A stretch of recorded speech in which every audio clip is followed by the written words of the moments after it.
Hi everyone, welcome to this English grammar class. We are at class number 31ல இருக்கும். இன்றைக்கி வந்து recap தான் நடந்துகிட்ருக்குது. போன செஷனில் வந்து 3 டென்ஸ் பார்த்தோம். Simple present tense, simple past tense and simple future tense பார்த்தோம். இன்றைக்கி வந்து present perfect, past perfect, future பர்ஃபெக்டில் பார்க்க போகிறோம். எல்லாமே ஒரு ஷார்ட் டியூரேஷனில் தான் போக போகுது. உங்களுக்கும் வந்து ஈஸியாக இருக்கும். அதை I think you can recollect what ever I'm saying right now. Okay, இப்போ ப்ரெசன்ட் பர்ஃபெக்ட்னு வரும்போது உங்கள் எல்லாருக்குமே தெரியும் என்ன அப்படின்னு சொன்னால் சப்ஜெக்டோட ஹேவ் ஹேஸ்ன்றதை சேர்ப்போம் அப்படின்னு சொல்லிட்டு. தேர்ட் பர்சன் சிங்குலராக இருந்தால் ஹேஸ்னு வரும், பாஸ்ட் பார்ட்டிசிபல் வரும் அப்படின்றது உங்கள் எல்லாருக்குமே தெரியும்.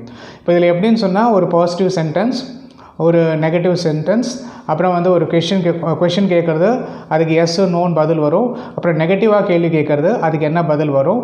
அப்புறம் என்ன டபிள்யூஹெச் கொஷின்ஸ் போட்டு கேட்க போகிறோம். இதுதான் இன்றைக்கி வகுப்பில் பார்க்க போகிறோம். சரிங்களா? இப்போ வந்து she has pot a scooter. இப்போ ஷீன்னு வந்திருக்கிறதுனால ஹேஸ்னு வந்திருக்கு. இப்போ இங்கே ஐன்னு போட்டிங்கன்னா ஹேவ்னு வரும். I have pot a scooter அப்படின்னு வரும். நீங்களே அதை சிமில்டேனியஸாக பண்ணி பார்த்துக்கலாம். ஓகே, நான் இப்போ ஹேஸ் வச்சு சொல்கிறேன். She has pot a scooter. அவள் ஒரு ஸ்கூட்டர் வாங்கி இருக்கிறாள்.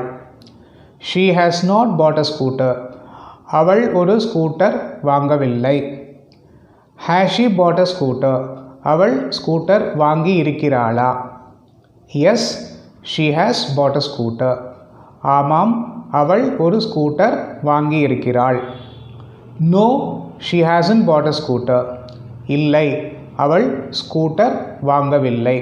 இது மட்டும் தெளிவாக இருக்கும் இல்லைங்களா? இப்போது நெகட்டிவாக கேள்வி கேட்குறோம். Hasn't she pot a scooter. அவள் ஸ்கூட்டர் வாங்கவில்லையா? என்ன, அவள் ஸ்கூட்டர் வாங்கலையா அப்படின்னு கேட்குறோம். Hasn't she pot a scooter, ஒரு ஸ்கூட்டர் வாங்கலை அப்படின்னு கேட்குறோம். இப்போ அந்த கேள்வி கேட்கும்போது நெகட்டிவாக இருக்கிறதுனால நீங்கள் என்ன சொல்ல போகிறீங்கன்றதை பாருங்கள். அதை அப்படியே ஏற்றுக்க போகிறீங்களா இல்லைன்னா மறுத்து சொல்ல போகிறீங்களா? அப்படியே ஏற்றுக்க போகிறீங்க அப்படின்னு சொன்னாக்கா எஸ்ன்னு சொல்லிடலாம். எஸ்ன்னு சொல்லிவிட்டு உங்கள் பதிலை வந்து மறுத்து சொல்லணும். எப்படின்னா hasn't she pot a scooter. Yes, she hasn't pot a scooter. இப்போது அவள் சொல்கிற பதிலை வந்துட்டு ஆமான்னு ஒத்துக்கிறேன்னு வச்சுக்கோங்களேன். அப்போ என்ன சொல்லுவீங்க? அப்படின்னா அதுக்கு நோன்னு சொல்லிவிடுவீங்க. Hasn't she pot a scooter அப்படின்னு. அவள் ஸ்கூட்டர் வாங்கலையா அப்படின்னா அவங்க வாங்கியிருக்காங்க. ஆக்சுவலாக அவங்க கேட்குற கேள்வி வந்து வாங்கலையா அப்படின்னு கேட்குறாங்க. அப்போ அந்த கேள்வியை மறுக்கணும் போது நோ அப்படின்னு சொல்லணும். நோ எப்படி சொல்லுவீங்க? No, she has pot a scooter அப்படின்னு சொல்லணும். She has pot a scooter. திருப்பி சொல்கிறேன் பாருங்கள். She has pot a scooter. She hasn't pot a scooter. She has நாட்னு போட்டிருக்கேன், ஹேசன்ட்னு சொல்லுங்கள். She hasn't pot a scooter. Has she pot a scooter? Yes, she has pot a scooter. No, she hasn't pot a scooter. Hasn't she pot a scooter. அவள் scooter வாங்கலையா? உடனே நீங்கள் வந்துட்டு அது அப்படியே ஒத்துக்கிறீங்க. Yes, she hasn't pot a scooter. அவங்க சொல்கிறத மறுக்கிறீங்க அப்படின்னா no, she has pot a scooter. You got it? When has she pot a scooter? அவள் எப்போ ஸ்கூட்டர் வாங்கினா? What has she bought? அவள் என்ன வாங்கினா அப்படின்னு சொல்லி கேட்கணுன்னாக்கா நீங்கள் you can say that she has pot a scooter அப்படின்னு சொல்ல முடியும். திருப்பி சொல்கிறேன் பாருங்கள். When has she pot a scooter? அவள் ஸ்கூட்டர் எப்போ வாங்கினா? கேள்வி கேட்குறது தான். நம்ம ஒரு வாக்கியத்தில் இருக்கிறத மட்டும் தான் வச்சு கேட்கணும்னு கிடையாது, கொஞ்சம் எலாபரேட் கூட பண்ண முடியும். ஓகேயா? இப்போ நம்ம ஸ்கூட்டர்னு சொல்லியிருக்கோம். ஸ்கூட்டர்னு சொல்லாமல் வாட் ஹேஸ் ஷீ பாட் அப்படின்னா ஷீ ஹேஸ் பாட் அ ஸ்கூட்டர்னு சொல்ல முடியும். Okay, when has she pot a scooter? அவள் ஸ்கூட்டர் எப்போ வாங்கினா? What has she bought? அவள் என்ன வாங்கினா? Y has she pot a scooter? அவள் ஏன் ஸ்கூட்டர் வாங்கினா? அவள் கார் வாங்கியிருக்கலாமே, எதுக்கு ஸ்கூட்டருக்கு போனா? இவ்வளோ நாள் ஓட்டியாச்சு இல்லையா? திருப்பி again she could have gone for a car அப்படின்னு சொல்ல. Why has she pot a scooter? அவள் ஏன் ஸ்கூட்டர் வாங்கினா? இல்லைன்னா ஸ்கூட்டரே வாங்கக்கூடாதுன்னு சொல்கிற வீட்டில் அவள் ஏன் ஸ்கூட்டர் வாங்கினா அப்படின்னு பெரியவங்க ஒரு கேள்வி கேட்குறாங்க. ரோடெலாம் போகிறதுலாம் பயமாக இருக்குது, ஜாக்கிரதையாக போயிட்டு இருக்குது, ஸ்கூட்டர் தேவையில்லையே, ஒரு கேப்ஸ் புக் பண்ணி போகலாமே, ஆட்டோவில் போகலாமே அப்படின்ற மாதிரி சொல்லுவாங்க இல்லையா? அப்போ Y has she pot a scooter அப்படின்னு கேட்கலாம். ஹவ் ஹேஸ் ஷீ, அவள் எப்படி ஸ்கூட்டர் வாங்கினா? அது வந்து கண்டிப்பாகவும் கேட்க முடியும். அவள் வந்து பைசா வச்சுருந்தாளா, எப்படி வாங்கினான்னு கேட்க முடியும். ஹவ் ஹேஸ் ஷீ பாட், அவள் எப்படி வாங்கினான்னு கேட்கும்போது கொஞ்சம் அதட்டலாகவும் கேட்குற மாதிரியும் எடுத்துக்கலாம். How has she pot a scooter அப்படின்ற மாதிரி. எப்படி அவள் ஸ்கூட்டர் வாங்கினா, யார்கிட்ட கேட்டா அப்படின்ற மாதிரி சொல்லுவோம் இல்லைங்களா? So that way also you can mean it. How has she pot a scooter? அவள் ஸ்கூட்டர் எப்படி வாங்கினா? இன்ஸ்டால்மெண்ட்டில் வாங்கினாலா, கேஷ் கொடுத்து வாங்கினாலா அப்படின்ற மாதிரி கேட்குறதுக்கும் அதை யூஸ் பண்ணலாம். It depends upon the situation அப்படின்னு சொல்லி வச்சுக்கலாம். ஐ ரிப்பீட் திஸ், திருப்பி ஒரு வாட்டி நான் ரிப்பீட் பண்ணுறேன் பாருங்கள். ஸ்கூட்டர் வாங்குறதல் அப்படின்ற ஒரு நிகழ்ச்சி நடக்குது. இப்போ வந்து இங்கே என்ன சப்ஜெக்ட் இருக்குது. எப்போதுமே ப்ரெசன்ட் பர்ஃபெக்ட் வந்ததுன்னா ஹேவ் ஹேஸ்ன்னு வரும். இந்த ஹேஸ் அப்படி ஷீன் வருதுனால ஹேஸ் வருது. பை பாட்ன்றது பார்ட்டிசிபிள். அப்புறம் என்ன வாங்கினா ஒரு ஸ்கூட்டர் வாங்கினா அப்படின்ற மாதிரி சொல்ல முடியும். இப்போது இதை வந்து ஷீ ஹேஸ் சொல்லிட்டேன் இல்லையா, நான் இப்போ வந்துட்டு ஐன்னு வச்சு சொல்கிறேன் பாருங்களேன். I have pot a scooter, I haven't bought a scooter. Okay. Have you bought a scooter? You were I-ன்றது you-ஆ மாறும். Have you bought a scooter? Yes, I have bought a scooter. No, I haven't bought a scooter. Haven't you bought a scooter? நீ scooter வாங்கலையா அப்படின்னு கேட்குறாங்க. Yes, I have bought a scooter. No, yesன்னு சொன்னாங்க. Yes, I haven't bought a scooter. No, எப்படி சொல்லலாம்? No சொல்லும்போது ஐ have got a scooter. அவங்க கேட்குற கேள்வி நெகட்டிவாக இருந்ததுன்னு சொன்னால் நெகட்டிவாக நீங்கள் அப்படியே அக்செப்ட் பண்ணுறீங்களான்னு பாருங்கள். அக்செப்ட் பண்ணி எஸ்ன்னு சொன்னீங்கன்னாக்கா உங்கள் பதில் நெகட்டிவாக இருக்கணும். அவங்க கேட்குற கேள்விக்கு நோன்னு சொல்கிறீங்கன்னு சொன்னாக்க எப்படி வரும்பா, நோன்னு வருதுங்க. இப்போ நோன்னு வரும், பதில் எப்படி வரும்னு பார்த்துக்கோங்க. பாசிட்டிவாக வரணும். No she has got a scooter, no I have got a scooter அப்படின்னு சொல்லி வரும். ஓகே, இப்போ வந்து வென் ஹேஸ் ஷி, இப்போ ஷீ வச்சு சொல்கிறேன். When has she got a scooter எப்போ வாங்கினா. இதே வந்து ஹாவ் வந்ததுன்னா எப்படி வரும். When have you got a scooter, why have you got a scooter, இல்லை வாட் ஹாவ் யூ பாட், நீ என்ன வாங்கியிருக்கிறாய் அப்படின்ற மாதிரி கேள்வி கேட்க முடியும். ஸோ இங்கே வந்து ஹாவ்னு யூஸ் பண்ணும்பொழுது அந்த ஐ ஹாவ்னு வருது. அப்போது ஐன்றது கேள்வி கேட்கும்போது யூவாக மாறுறது. இதை ஒட்டி மைண்டில் ஃபிக்ஸ் பண்ணிக்கோங்க. Right. So we are going on to the past perfect. Present perfect புரிஞ்சிருக்கும் அப்படின்னு சொல்லி நினைக்கிறேன். பாஸ்ட் பர்ஃபெக்ட் போகிறோம். இங்கே வந்து என்ன அப்படின்னு சொன்னாக்க எல்லாத்துலேயுமே வந்து ஹேட் தான் வரும். அப்புறம் நெகட்டிவாக மாற்றணுன்னா ஹேட் நாட் வரும். அப்புறம் வந்து ஹெல்பிங் வேர்ப் வச்சு கேட்கணும்னா ஹேடுன்றது வச்சு கேட்போம். அப்புறம் வந்து WH கொஷின்ஸ் போட்டு கேட்போம். ஓகே, பாஸ்ட் பர்ஃபெக்ட்னால் நார்மலாக வந்து 2 பாஸ்ட் ஈவெண்ட்டு, எந்த ஈவெண்ட் முதல்ல நடந்ததோ அதை பாஸ்ட் பர்ஃபெக்ட்டு, ரெண்டாவது நடந்த சிம்பிள் பாஸ்ட் டென்ஸு. நீங்கள் வந்து அந்த மாதிரி 2 சென்டென்ஸையும் எடுத்துக்கிட்டு இந்த கேள்வி கேட்கலாம்.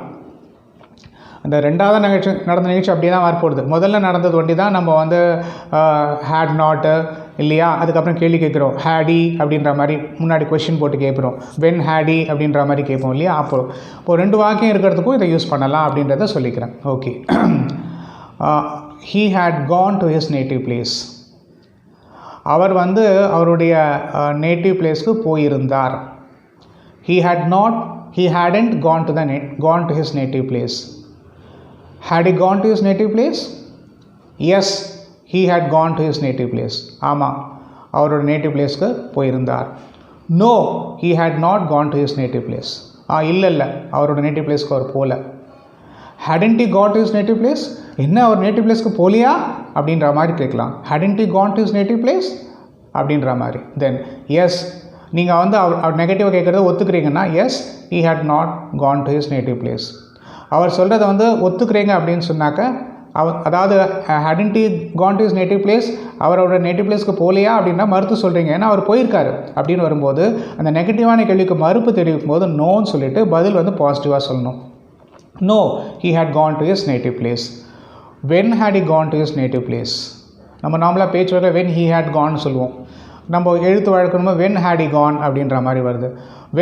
when had he gone to his native place, வேணும்னா when he had gone to his native place னு போட்டுக்கலாம்.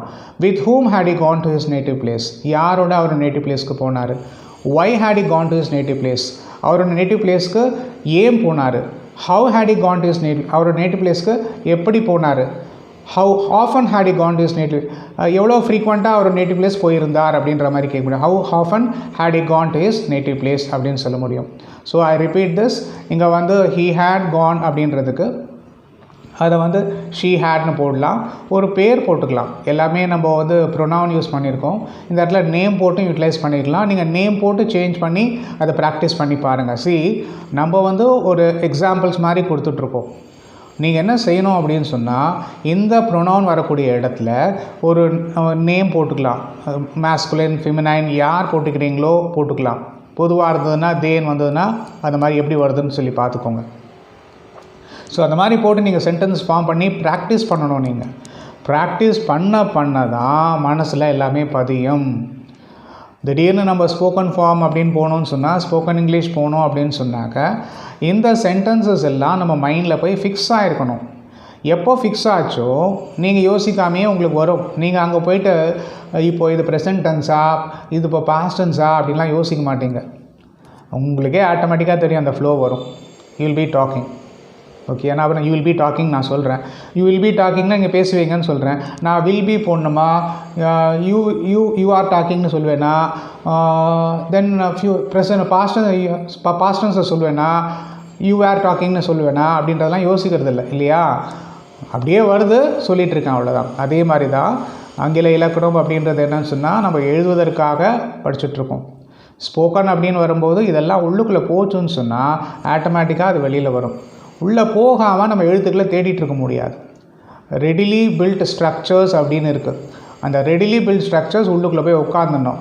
உட்காந்துச்சுன்னா எப்போ வேணாலும் தூக்கி வெளியில் போட முடியும். இதை நல்லா மைண்டில் ஃபிக்ஸ் பண்ணிக்கோங்க. Practice practice practice, nothing else will serve the purpose. அதை மைண்டில் நல்லா ஃபிக்ஸ் பண்ணிக்கோங்க. ஓகேயா? இப்போது ஹேட், பாஸ்ட் பர்ஃபெக்ட் அப்படின்றத பார்த்தோம். ஃப்யூச்சர் பர்ஃபெக்ட்னு வரும்போது நல்லா ஞாபகம் வச்சுக்கோங்க, will have plus past participle வரும். Will have plus past participle என்னென்னா, they will have arrive from Delhi tomorrow. அவங்க நாளைக்கு இந்நேரம் டெல்லியிலேருந்து வந்திருப்பாங்க. they will have arrived from Delhi. Negative, they won't have arrived from Delhi tomorrow. நாளைக்கு தானெல்லாம் வந்திருக்க மாட்டாங்கப்பா, இத்தனைலாம் வரதுக்கு சான்ஸ் கிடையாது. நான் ஃப்ளைட்டோட டைம்ஸ் மாற்றிட்டான்னு சொன்னாங்க. ஸோ இத்தனை நேரம் வந்திருக்க முடியாது. தென் மோர் ஓவர் வந்து அந்த இது ட்ராவல் ரிப்போர்ட்டிங் டைம் இருக்குது. டைமிங்ஸ் வந்து சேஞ்ச் ஆகிருக்கா, என்ன ஃப்ளைட் டைமிங்ஸ் சேஞ்ச் ஆகிருக்குன்னு என்னன்னு சொல்லி தெரியாது. சம்டைம்ஸ் வந்து அந்த க்ளவுடி இதுவாக இருந்ததுன்னு சொன்னாக்க ஷெடியூல்லாம் மாறும். அதனால் வந்து வந்திருக்க மாட்டாங்க. ஏன்னா டெல்லியில் பனி பெய்யுதுன்னு சொல்கிறாங்க, டிசம்பர் மாதத்துலன்னு வச்சுக்கோங்களேன், பனி பெய்யுதுன்னு சொல்கிறாங்க. அதனால் வந்திருக்க மாட்டாங்க அப்படின்ற மாதிரி சொல்கிறோன்னு வச்சுக்கோங்க. தே won't have arrived from Delhi tomorrow. will they have arrived from Delhi tomorrow? அவங்க நாளைக்கு வந்து டெல்லியில் வந்திருப்பாங்களா அப்படின்னு கேட்குறோம். Yes, they will have arrived from Delhi. No, they won't have arrived from Delhi. இல்லை அவங்க டெல்லியில் வந்துருக்க மாட்டாங்க. won't they have arrived from Delhi tomorrow? நாளைக்கு தானே வந்திருக்க மாட்டாங்களா அப்படின்னு கேட்குறோம். நாளைக்கு எத்தனை நேரம் வந்திருக்க மாட்டார்களா அப்படின்னு சொல்லி கேட்குறாங்க. won't they have arrived from Delhi? நாளைய நேரம் வந்திருக்க மாட்டார்களா. இப்போ நீங்கள் என்ன சொல்ல போகிறீங்க அப்படின்றது முக்கியமான இருக்குது. அதை வந்து ஒத்துக்கிறீங்க, வந்திருக்க மாட்டாங்க அப்படின்னு சொன்னால் S, they won't have arrived from Delhi tomorrow. அப்படியே அவங்க சொல்கிறத ஒத்துக்கிறீங்கன்னா எஸ், ஆனால் பதில் வந்து நெகட்டிவாக இருக்கணும். அவங்க முதல்ல கேட்குறாங்களா won't they have, yes, they won't have arrived from Delhi tomorrow.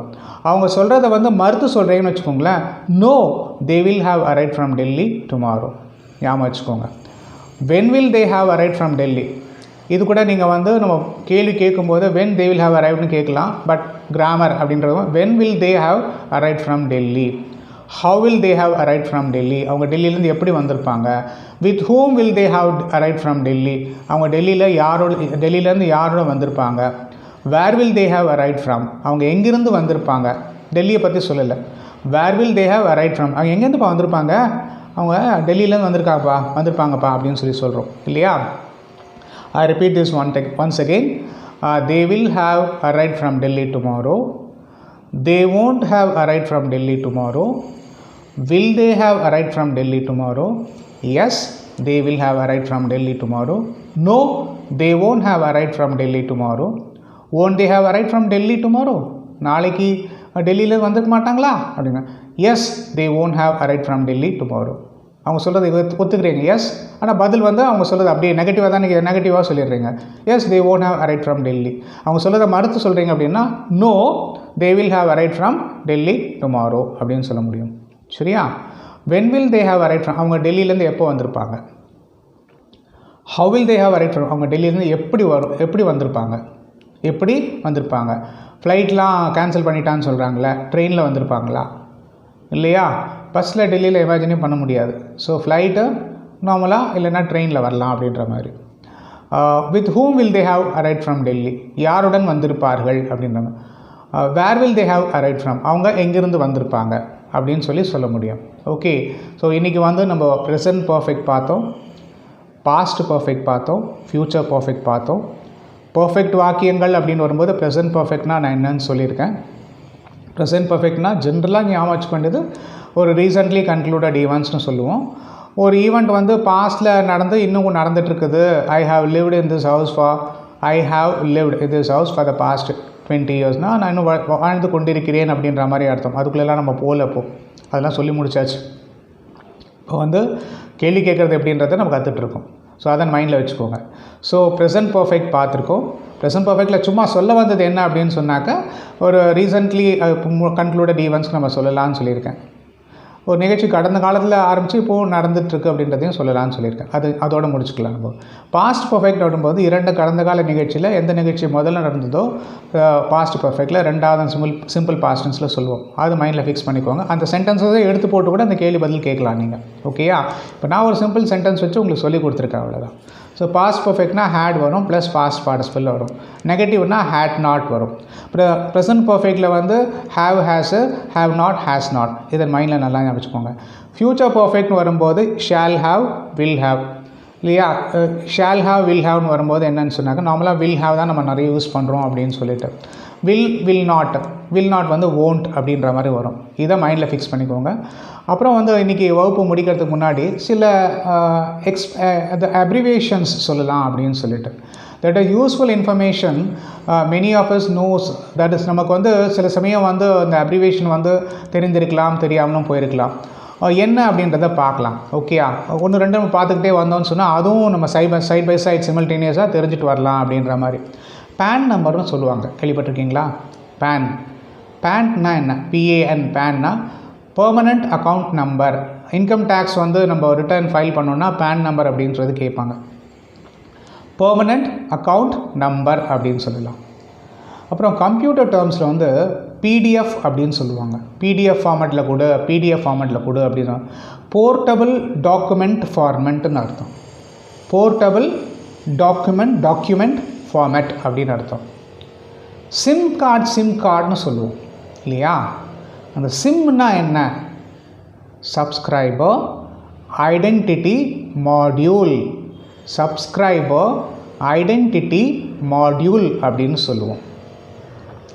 ATM மிஷினுக்கு போயிட்டு வரேன் அப்படின்னு சொல்லுவோம், இல்லையா? ஏடிஎம் திடீர்னு கேட்டால் ஏடிஎம்க்கு என்னப்பா அப்ரிவியேஷன் சொல்லி கேட்டோம்னா, எக்ஸ்பேன்ஷன் சொல்லி கேட்டோம்னா அவங்களுக்கு தெரியாது, இல்லையா? Automated teller machine. அதாவது சிஸ்டம் வந்து ஆட்டோமேட்டிக்காக சில கமாண்ட்ஸ் கொடுத்து வச்சுருக்காங்க. நம்ம கேள்வி கேட்குறதுலாம் அது பதில் கொடுக்கும், இல்லையா? சேவிங்ஸ் பேங்காக அக்கௌண்ட்டாக இல்லையான்னு கேட்கும், எஸ்ன்னு கொடுக்கும். கரண்ட் அக்கௌண்ட்டாக இல்லையான்னு கேட்கும், எஸ்ன்னு சொல்ல போகிறோம், நோன்னு சொல்ல போகிறோம். எவ்வளோ பணம் வேணும்னு சொல்லி கேட்கும், உடனே நீங்கள் அமௌண்ட்டை போடுவீங்க.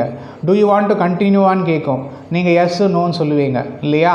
இதெல்லாம் வந்து ஆட்டோமேட்டட் டெல்லர் மிஷின் அதுவாகவே கேள்விகளை நிறைய நம்மளை கேட்குது. நம்ம அதை சரியான பதில் சொல்லி ப்ரெஸ் பண்ணோன்னு சொன்னால் நம்ம அதிலேருந்து என்ன பைசா போடணுமோ போடலாம், என்ன எடுத்துகிட்டு வரலாம். This is automated teller machine அப்படின்னு சொல்லுவோம். அப்புறம் நிறைய பேர் வந்து அந்த பேங்க்கில் வந்து IFSC கோட் அப்படின்னு சொல்லுவாங்க. அந்த IFSC கோடு இருந்தால் தான் நம்ம வந்து ஒரு அக்கௌண்ட்லேருந்து இன்னொரு அக்கௌண்ட்டுக்கு பணம் ட்ரான்ஸ்ஃபர் பண்ண முடியும் அப்படின்ற மாதிரி இருக்குது. உன்னோட IFSC கோடு உங்களோட பேங்க் அக்கௌண்ட் கொடு, உன்னோட நேம் கொடுப்பா, நான் மணி வந்து ஃபண்டு ட்ரான்ஸ்ஃபர் பண்ணிடுறேன், என்னோடய மொபைல் வழியாக ஃபண்ட் ட்ரான்ஸ்ஃபர் பண்ணிடுறேன் அப்படின்ற மாதிரி சொல்லுவாங்க. அப்போது அவங்களோட அந்த செக் புக்கில் இருக்கக்கூடிய அந்த நம்பரை அப்படியே எடுத்து தெரிஞ்சவங்களாக தான் அனுப்புவாங்க. இல்லைன்னா அந்த IFSC கோடு வண்டி சொல்லுவாங்க. சப்போஸ் சில பேர் வந்து ஹாஸ்பிட்டலில் அட்மிட் பண்ணியிருக்காங்க, அவங்களுக்கு பணம் தேவைப்படுது அப்படின்னாக்கா அவங்களே வந்து ஒரு அக்கௌண்ட் ஒன்று ஓப்பன் பண்ணியிருப்பாங்க. அப்போ வந்து அவங்க என்ன சொல்லுவாங்க, அவங்களோட IFSC அக்கௌண்ட் நம்பர் கொடுத்துட்டு இதில் டெபாசிட் பண்ணுங்கள் அப்படின்னு சொல்லுவாங்க. ஸோ வெல்விஷர்ஸ் யாரெல்லாம் ஹெல்ப் பண்ணோம் அப்படின்னு நினைக்கிறவங்களாம் அந்த அக்கௌண்ட்டில் வந்து டெபாசிட் பண்ணுவாங்க. ஓகே, இது மாதிரியும் நடக்கும் நமக்கு. ஸோ அது முக்கியமான தேவை வந்து IFSCன்றது IFSC அப்படின்னு சொல்லுவோம்.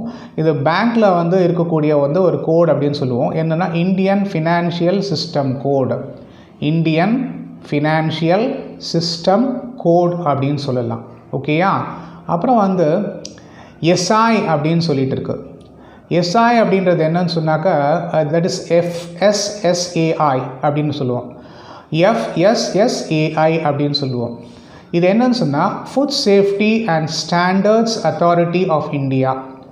Food safety and standards authority of India. ப்ராடக்டை வந்து எப்படின்னா அந்த பிஸ்மார்க்னு தனியாக இருக்குது, இது ஃபுட் சேஃப்டியை பற்றி சொல்கிறது அப்படின்ற மாதிரி இருக்கலாம். எஸ்ஐ அப்படின்னு சொல்லுறது, தட் இஸ் எஃப் வந்து கொஞ்சம் சொல்லும்போது வராது, சாய் அப்படின்னு சொல்லுவோம். FSSAI அப்படின்னு சொல்ல முடியும். வைஃபை அப்படின்னு சொல்கிறோம். இந்த வைஃபைனா ஒய்னா தட் இஸ் WI, ஒய்னா ஒயர்லெஸ்ஸு, FIனா ஃபிடிலிட்டி அப்படின்னு அர்த்தம். வைஃபைனா ஒயர்லெஸ் ஃபிடிலிட்டி அப்படின்னு சொல்லுவோம். கூகுள்னு சொல்கிறோம் இல்லையா? இந்த கூகுளோட விரிவாக்கம் என்ன? கண்டிப்பாக எல்லாருக்கும் தெரிஞ்சுக்கணும். கூகுள் அப்படின்னு சொன்னால் அதோட விரிவாக்கம் என்ன? Global organisation of oriented group language of earth. பெருசாக இருக்கு, திருப்பி சொல்லி பாருங்கள். Global organisation of oriented group language of earth அப்படின்னு அர்த்தம். ஓரியண்டல் குரூப் லாங்குவேஜ் ஆஃப் பூமியில் இருக்கக்கூடிய எல்லாரையும் இணைக்கக்கூடிய ஒரு குளோபல் ஆர்கனைசேஷன் அப்படின்ற மாதிரி சொல்ல முடியும். ஸோ தட் இஸ் கூகுள் அப்படின்னு சொல்லுவோம். யாஹூனா என்ன? YAHOO, யாஹூ அப்படின்னு சொல்லுவோம். எட் அனதர் ஹியரார்கியல் அஃபிஷியஸ் ஆரக்கிள் அப்படின்னு சொல்லுவோம். எட் அனதர் ஹைரார்கின்னு சொல்லுவோம். ஹைரார்கியல் அஃபிஷியஸ் ஆரக்கிள் அப்படின்னு சொல்லுவோம். விண்டோஸ் சொல்லுவோம். விண்டோ இல்லையா? உங்களே என்னையும் கனெக்ட் பண்ணுறது இந்த விண்டோஸ் சொல்கிறோம். Wide interactive network development for office work solution. Wide interactive network development சேர்த்து சொல்லுங்கள். Wide interactive network development for office work solution. Office work solution அப்படின்னு அர்த்தம். இது வந்து விண்டோ அப்படின்றதுக்கு சொல்லுவோம். சரி நேயர்களே, இதை நல்லா சொல்லி பாருங்கள், நல்லா ப்ராக்டிஸ் பண்ணி பாருங்கள். டெஃபினட்டாக இதெல்லாம் பை ஹார்ட் பண்ணிவிடுங்க. ஏன்னா வந்து திடீர்னு ஒரு இன்டர்வியூ போகிறீங்க அப்படின்னு சொன்னால் கேள்வி கேட்டாக்க சிம்பிளாக இருக்கும், தெரிஞ்சிருக்கும், ஆனால் சொல்ல முடியாது. ஸோ இதெல்லாம் நம்ம ஒரு வாட்டி ப்ராக்டிஸ் பண்ணிவிட்டு ரீகலெக்ஷன் அப்படின்றத பண்ணணும். நீங்கள் ரீகலெக்ஷன் பண்ணிங்க அப்படின்னு சொன்னாக்க மைண்டில் வந்து தொப்புன்னு வந்து விழும். இப்போ இன்றைக்கி ஒரு வாட்டி பார்த்துட்டு விட்டுட்டிங்கன்னு சொன்னால் அது மறந்து போயிடும். அதை நல்லா ஞாபகத்தில் வச்சுக்கோங்க. சரி நேயர்களே, நிகழ்ச்சி வந்து இன்றைக்கி பிடிச்சிருக்கும் அப்படின்னு சொல்லி நினைக்கிறேன். திருப்பியும் நான் சொல்லக்கூடிய ஒரே ஒரு விஷயம் வந்துட்டு, எல்லாருக்கும் இந்த விஷயத்தை சொல்லுங்கள், எல்லாருக்கும் ஷேர் பண்ணுங்கள், சப்ஸ்கிரைப் பண்ணுங்கள். மீண்டும் அடுத்த நிகழ்ச்சியில் உங்கள் எல்லோரும் சந்திக்கிறேன். அது வரைக்கும் உங்ககிட்டேருந்து விடைபெறுவது வெங்கட். அனைத்து அம்சங்களுடன் RK டாக்கீஸ்.